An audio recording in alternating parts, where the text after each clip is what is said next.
Terça-feira, 3 de março, você confere no seu Jornal da Rede. Tensões no Oriente Médio. Polícia do Rio de Janeiro está à procura dos suspeitos de um estupro coletivo contra um adolescente de 17 anos. Itaquá suspende de forma preventiva o convênio de empréstimo consignado com o Banco Master. Ivete tranquiliza seus fãs após cirurgia no rosto. Tem seu Arquitetando com Renata Dias e o quadro Balançando a Rede com Lucas Barreiros. Está no ar o seu jornal.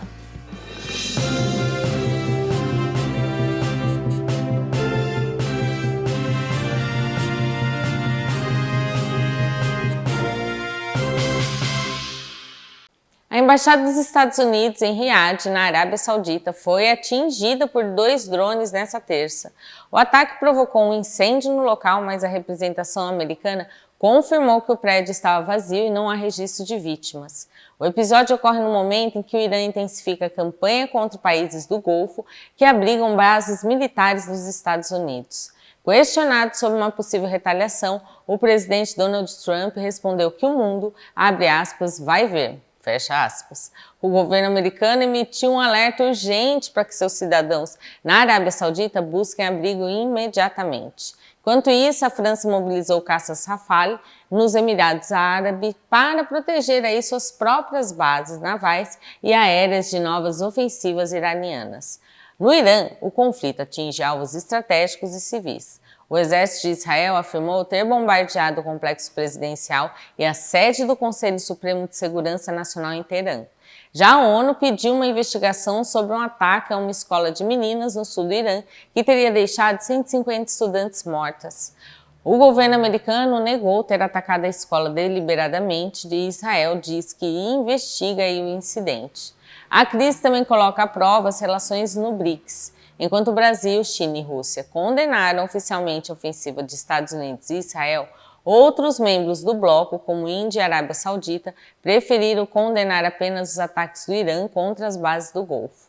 Especialistas avaliam que o grupo dificilmente terá uma posição conjunta, expondo as diferentes visões geopolíticas entre os países membros neste momento decisivo. Com os ataques, o mercado financeiro global está em alerta máximo nesta terça com a disparada nos preços do petróleo.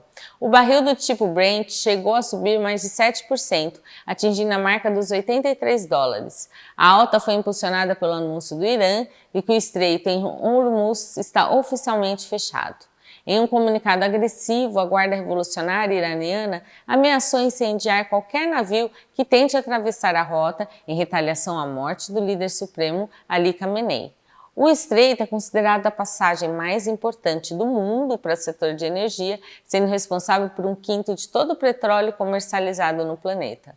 Apesar das ameaças, o Comando Central dos Estados Unidos garante que a via não está bloqueada e segue monitorando a região. O conflito já provoca aí uma interrupção preventiva da produção de gás no Catar e o fechamento da maior refinaria na Arábia Saudita. O impacto já é sentido na economia global e pode gerar um novo ciclo de alta nos combustíveis também aqui no Brasil. Aí você fala assim, mas o Brasil tem o petróleo. O Brasil tem o petróleo, mas não a gasolina. É como se você tivesse a farinha, mas não tivesse o bolo pronto ainda, entendeu? Bom, vamos vir para o nosso país? A Câmara dos Deputados aprovou nesta segunda-feira o projeto de lei que autoriza a venda de medicamentos em farmácias instaladas dentro de supermercados. O texto seguiu para o plenário em regime de urgência e agora depende apenas da sanção do presidente Lula para virar lei. A proposta foi aprovada com 315 votos favoráveis e 38 contrários. É importante destacar que os remédios não vão ficar expostos nas gôndolas junto aos produtos de limpeza ou alimentos.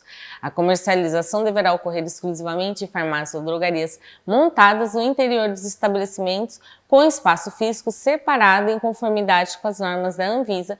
Muitos locais já fazem assim. Fora ali, quando você passa o caixa, já tem algumas farmácias, né? O projeto também exige a presença de um farmacêutico durante todo o horário de funcionamento, logicamente, né? Estabelece regras rígidas para medicamentos de controle especial. Segundo os parlamentares, a medida visa facilitar o acesso à saúde em municípios e distritos que não possuem farmácias independentes, reduzindo a necessidade de deslocamento da população. Para quem já está acostumado aí com a sua farmácia dentro do espaço do mercado, né? Então não mudou muita coisa.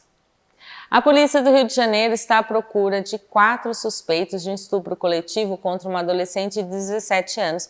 Você já deve ter visto essa notícia, né? O crime ocorreu no último dia 31 de janeiro em um apartamento em Copacabana. Segundo as investigações, a vítima foi atraída ao local por um colega de escola e impedida de sair por outros 4 adultos que a forçaram ao ato. Imagens de câmeras de segurança já identificaram a movimentação no prédio e o exame de corpo de delito do ML confirmou as lesões na jovem.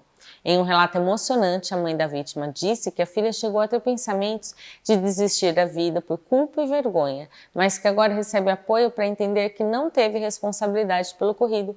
Muitas mulheres em atos aí como esse, ou até menos, né, assim, menos urgentes, né, assim, elas acabam se culpando, né, associando o ato a alguma atitude própria. Os 4 adultos foram indiciados por estupro coletivo qualificado e cárcere privado e são considerados foragidos. O adolescente que atraiu a menina também responde por ato infracional análogo ao crime. O Colégio Pedro II, onde alguns dos alunos envolvidos estudavam, repudiou a violência e já iniciou o processo de expulsão dos agressores. Falando de crime contra a mulher, olha, o estado de São Paulo registrou um recorde histórico e preocupante no número de feminicídios. Segundo dados da Secretaria de Segurança Pública, janeiro foi o mês mais violento para as mulheres desde 2018, quando os crimes começaram a ser contabilizados pela Secretaria.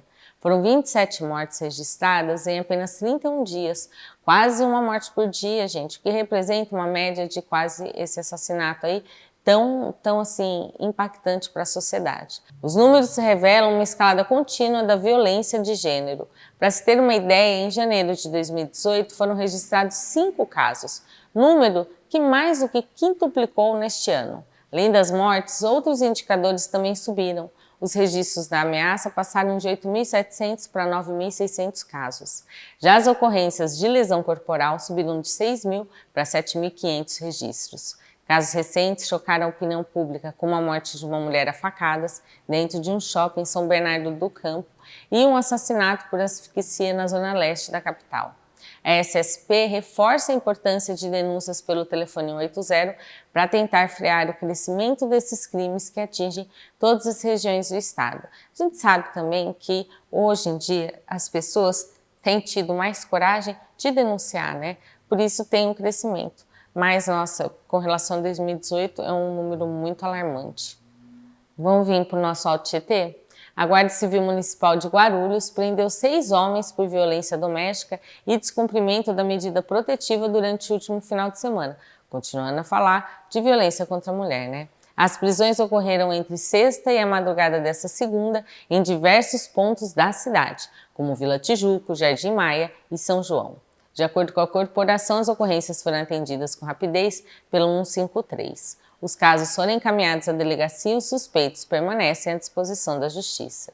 A GCM reforça que as ações fazem parte do compromisso de proteção às mulheres e do combate firme à violência doméstica no município. Ainda pela cidade, a GCM também realizou no último final de semana uma operação Ordem e Paz para combater a perturbação do sossego público. A ação integrada com a Polícia Civil e a Prefeitura foi direcionada contra os famosos pancadões e os eventos irregulares em diversos bairros da cidade. Durante a fiscalização, diversas adegas tiveram as atividades encerradas. Por irregularidades, estabelecimentos foram autuados. No balanço da operação, 2 veículos e 21 motocicletas foram removidas ao pátio por apresentarem escapamentos abertos ou som excessivo. Segundo a GCM, o objetivo é garantir a tranquilidade e o respeito aos moradores de regiões como Cumbica, Presidente Dutra e Taboão. A Guarda Civil Municipal de Suzano deteve 3 pessoas nesse final de semana por furto em escola municipal. Escola, gente! As ocorrências foram registradas na unidade da Vila Urupês e da Casa Branca após o sistema de monitoramento flagrar as invasões. No sábado, um homem foi preso em flagrante na escola Professor Oscar de Almeida Redondo após arrombar a unidade e tentar levar um aparelho de micro-ondas. Já no domingo, 2 adolescentes foram apreendidos por furtarem uma bicicleta da escola Professora Mércia Amaral. Eles foram localizados pela GCM nas imediações e confessaram o crime. O secretário de Segurança Cidadã, Francisco Balbino, destacou que a pronta resposta das equipes evitou maiores prejuízos ao patrimônio público. As ocorrências foram apresentadas na Delegacia Central e a vigilância no entorno das escolas será intensificada. E no próximo bloco, Itaquá suspende de forma preventiva o convênio de empréstimo consignado com o Banco Master. E mais, tem um grande mutirão de emprego na cidade de Poá. Fique aí que seu Jornal da Rede volta já já depois do intervalo.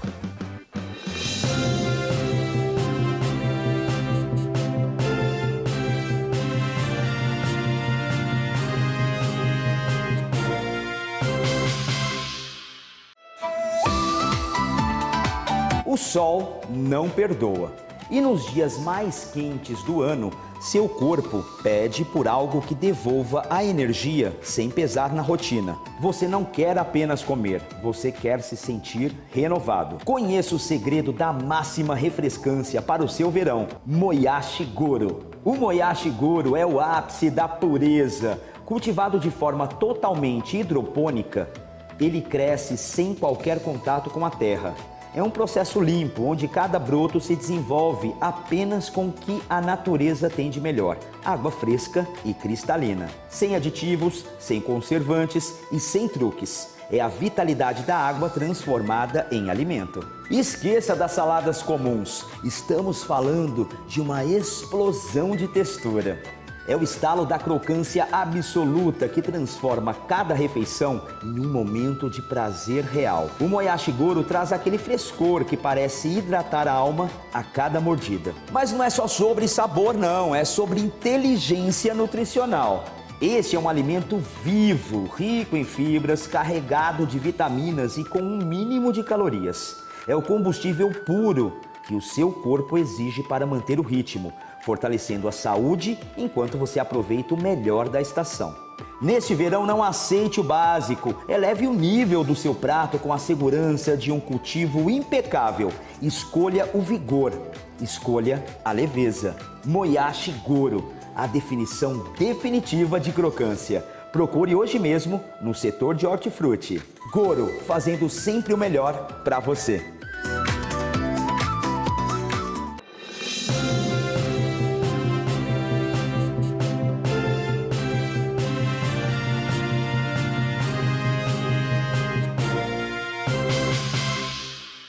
A Prefeitura de Itaquá suspendeu de forma preventiva o convênio de empréstimos consignados com o Banco Master.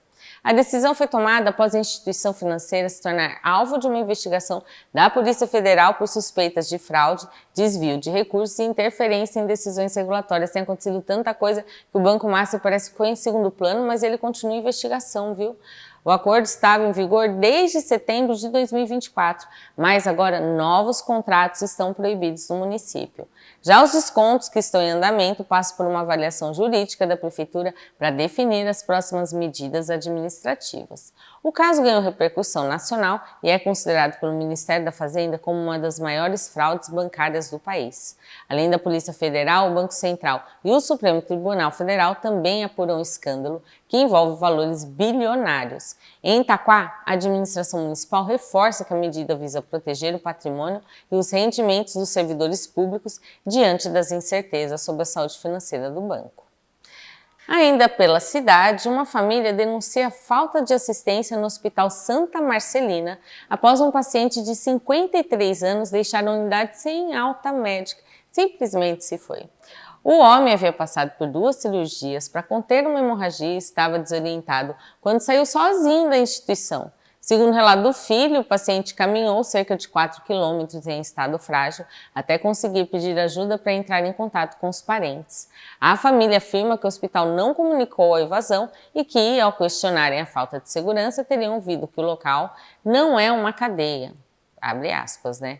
Após ser resgatado pela família e levado de volta ao hospital, o paciente apresentou um novo sangramento devido ao estresse da situação. Atualmente, ele segue internado sob sedação e os familiares solicitam a transferência para uma unidade com melhor estrutura, né? A Secretaria Estadual de Saúde ainda não se posicionou sobre o caso. Não é uma cadeia, mas é responsável pelo homem, né? A Prefeitura de Ferraz de Vasconcelos realiza no próximo sábado, dia 7 de março, a vistoria obrigatória dos veículos de transporte escolar para a renovação do Alvará 2026. A ação acontece das 9 às 11 da manhã, em frente ao Paço Municipal, em uma parceria entre a Secretaria de Transporte e o Detran. Cerca de 150 missionários que já encaminharam a documentação devem apresentar os veículos para avaliação de itens de segurança e conformidade com as normas vigentes. Não adianta só ter a documentação, eles vão passar por essa vistoria para ver se está tudo certinho. A Prefeitura reforça que os motoristas devem ficar atentos ao ano da fabricação. O limite é 20 anos para micro-ônibus e 25 para ônibus. O objetivo da medida é garantir que todo o transporte escolar da cidade esteja regularizado, assegurando mais qualidade e segurança para os estudantes e tranquilidade para as famílias.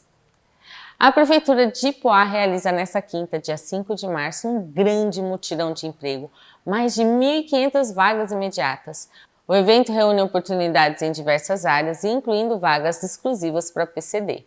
A ação acontece das 9 da manhã às 4 da tarde na sede da Secretaria de Desenvolvimento Econômico, no centro da cidade.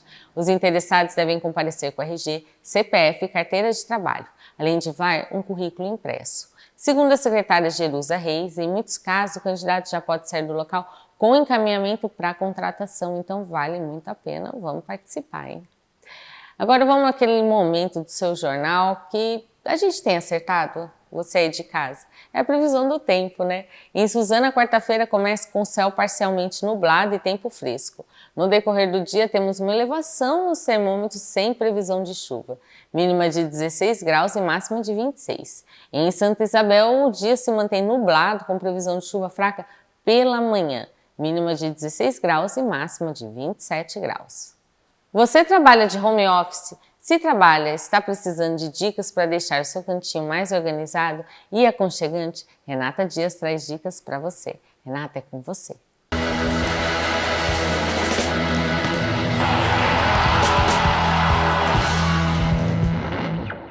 Seja bem-vindo, pessoal, ao seu Balançando a Rede. Por aqui, o tema já é Copa do Mundo. Eu sou o Lucas Barreiros e vou fazer aqui esse esquenta com vocês até o Mundial de 2026, que teremos disputado nos Estados Unidos, no México e no Canadá. E com a Copa do Mundo de 2026 se aproximando, o Brasil ainda tem um último teste importante antes de definir sua lista final de jogadores. O técnico Carlo Ancelotti anunciou que vai fazer a convocação do time para a última data FIFA no dia 16 de março. Nesse dia, ele vai revelar os nomes dos jogadores que vão enfrentar França, Croácia, nesses dois amistosos mais importantes antes da Copa. Os amistosos não são qualquer coisa, são testes contra seleções de alto nível que podem refletir diretamente como o Brasil chega para o Mundial. No dia 26 de março, a seleção brasileira vai enfrentar a França, atual vice-campeã mundial e um dos times mais completos da Europa. E apenas 5 dias depois, no dia 31 de março, o Brasil joga contra a Croácia, que foi decisiva na última Copa do Mundo. Essa série de amistosos em março é vista como o último grande teste antes da convocação final para o Mundial, que deve acontecer lá por volta do meio do mês de maio. E antes disso, o Brasil já teve vários amistosos e testes em 2025, início de 2026. Em 2025, a seleção enfrentou seleções como a Coreia do Sul, Japão, Senegal e Tunísia. Vamos até abordar essas datas FIFA anteriores nos próximos programas, mas essas partidas ajudaram a comissão técnica a testar peças diferentes, avaliar jogadores novos e ajustar o ritmo do time com um novo comando de Ancelotti. E agora, já nesse ano, esses dois jogos no mês de março, contra França e Croácia, são com uma aposta final. O Brasil vai mostrar se tem consistência contra as seleções de elite do futebol mundial, vai ser essa última chance para jogadores brigarem por uma vaga na lista final e vai ajudar Ancelotti a definir o time base que deve viajar para a Copa do Mundo em junho. E os resultados dessas partidas podem dizer muito sobre como chega o Brasil ao Mundial. Bom desempenho aumenta a confiança, uma atuação irregular pode acender alertas sobre tática, ritmo ou até estado físico de alguns jogadores. Em resumo, essa convocação do time do dia 16 de março será um dos momentos mais esperados da temporada. É a última visão oficial dos planos de Ancelotti antes da lista final, que será anunciada aí nesse meio de maio, como eu falei, e também antes da viagem do time aos Estados Unidos, né, porque é lá que o Brasil dá seus primeiros passos no Mundial. Mas olha só, até puxando aqui nesse recorte, saindo desses jogos de março, o Brasil tem um último amistoso no mês de junho, em Cleveland, contra a seleção do Egito. Vocês estão vendo, Mohamed Salah, o principal astro da seleção egípcia, também vai para o Mundial. É esse último desafio do Brasil, porém, teremos a seleção já definida. Então, Agora é aquele momento que o Ancelotti vai sim fazer aqueles últimos ajustes, aquela refinada na lista final, depois vai observar e dificilmente quem não foi até agora, né, até essa de março, irá nessa lista final do mês de maio, que aí sim já vai valer para a Copa do Mundo. E agora eu quero saber de você. Você acha que essa última série de testes vai mostrar um Brasil forte de verdade ou ainda tem dúvida dessa seleção rumo ao Hexa? Fica a pergunta, eu quero a resposta aqui nos comentários. E é claro, você confere as próximas edições do seu Balançando a Rede, falando tudo sobre o Mundial de 2026 aqui na Rede Alto Tietê. Um abraço!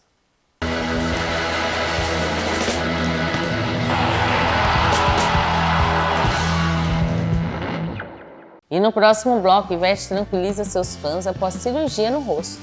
E mais, tem um Balançando a Rede com o Lucas. Fica aí que a gente volta já já.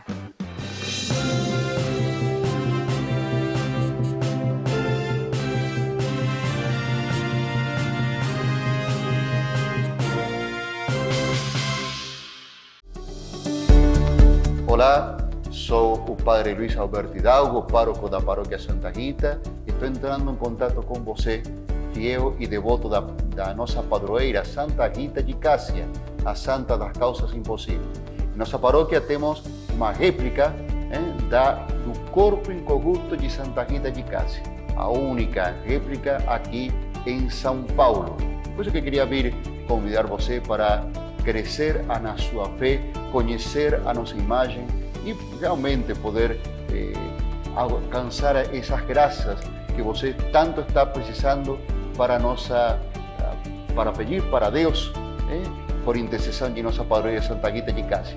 E também agora estamos com algumas novidades que estão justamente ligadas à nossa paróquia Santa Rita com a festa nordestina. E é isso aí, gente. A festa nordestina esse ano fará 18 anos. Está ficando adulta. E por isso nós temos bastante novidades, né, padre? A gente vai trazer novamente as quadrilhas que vocês que participaram do evento gostaram, mas tem pessoas que não foram ao evento e que lamentaram não ter visto o concurso. Esse ano nós teremos um pouco mais robusta, né, essa apresentação. E teremos novidades também de layout, as atrações, datas, vem aí novidade para a data desse evento. Será um evento sensacional para todo o nosso público, família. E teremos novidade nas datas. Fique atento que em breve vamos anunciar. Contamos com sua presença.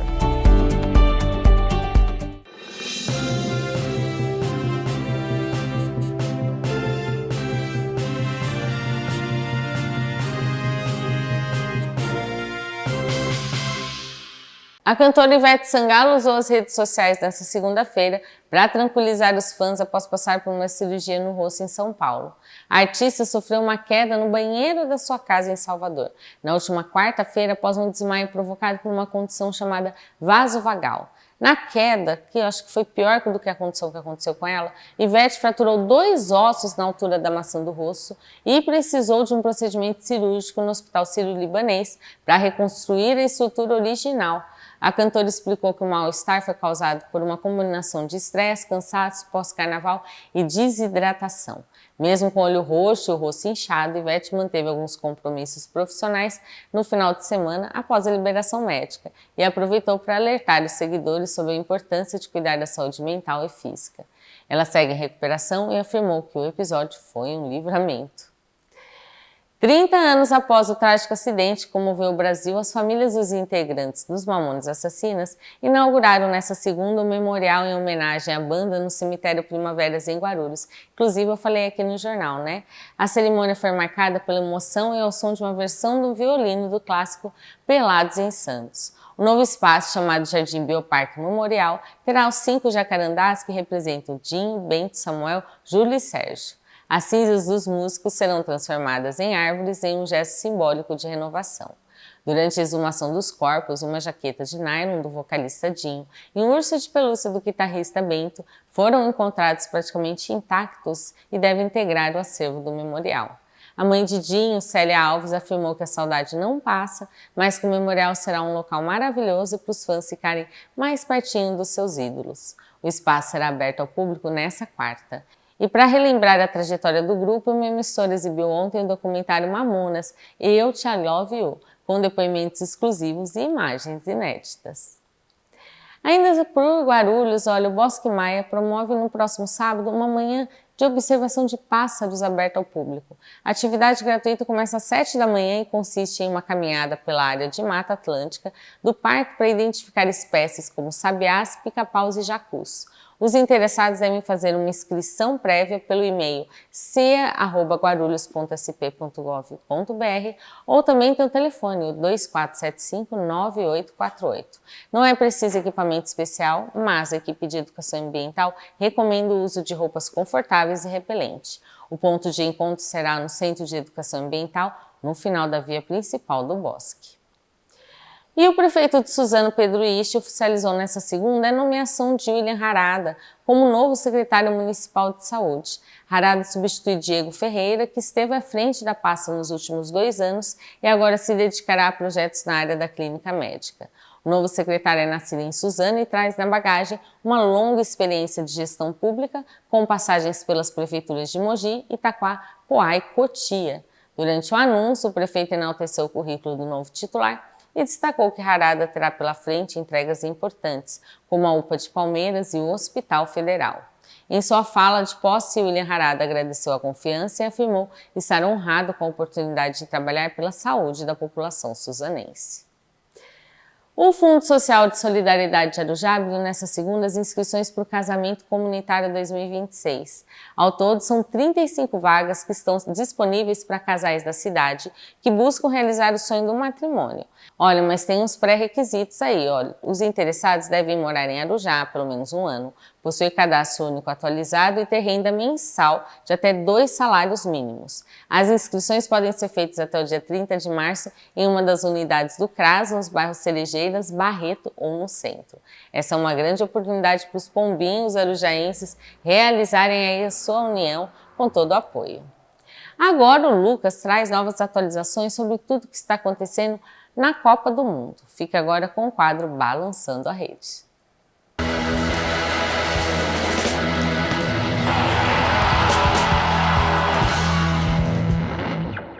Seja bem-vindo, pessoal, ao seu Balançando a Rede. Por aqui, o tema já é Copa do Mundo. Eu sou o Lucas Barreiros e vou fazer aqui esse esquenta com vocês até o Mundial de 2026, que teremos disputado nos Estados Unidos, no México e no Canadá.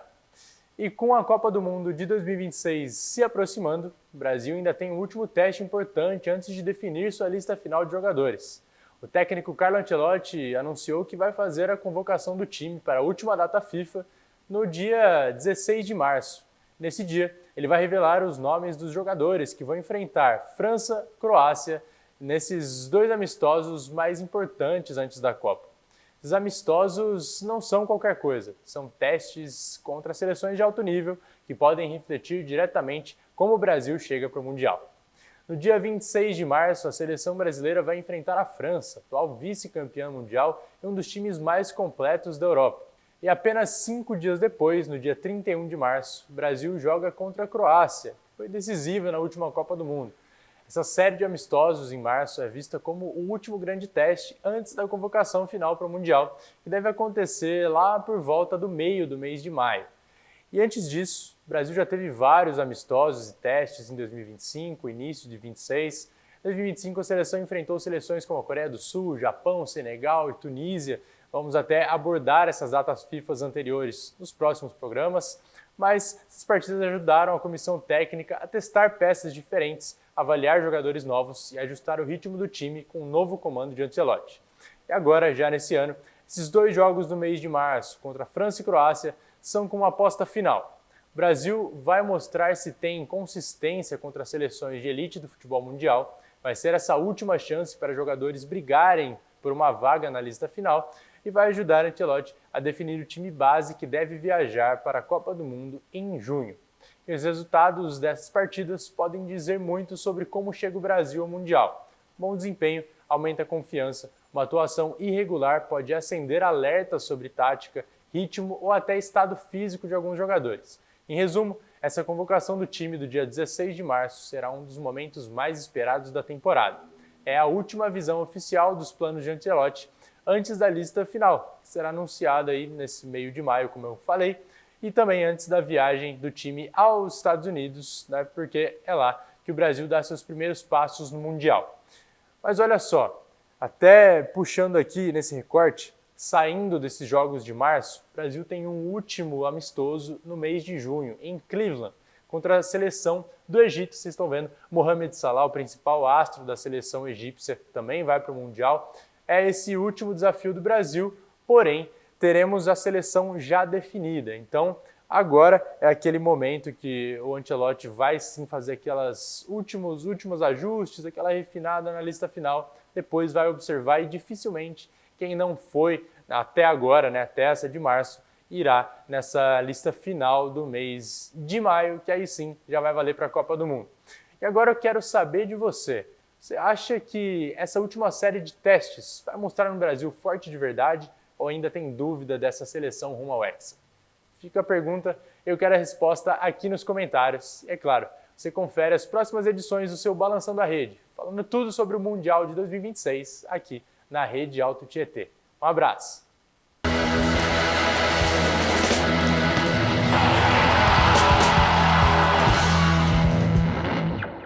E antes de terminar o jornal, eu vou relembrar você sobre um assunto que eu já falei aqui, você na rede. Eu tenho falado aqui no seu jornal para você mandar aí suas denúncias, suas informações. Então você que é de Mogi das Cruzes e toda a região do Alto Tietê, não se esqueça de mandar. Se tem alguma coisa acontecendo, viu um buraco na rua, tem alguma denúncia, alguma insatisfação, não deixa ali de mandar para o telefone, para todas as informações que está aparecendo no GC para você, que o Jornal da Rede vai fazer questão de apurar aí junto com vocês, de informar para todo mundo ficar sabendo.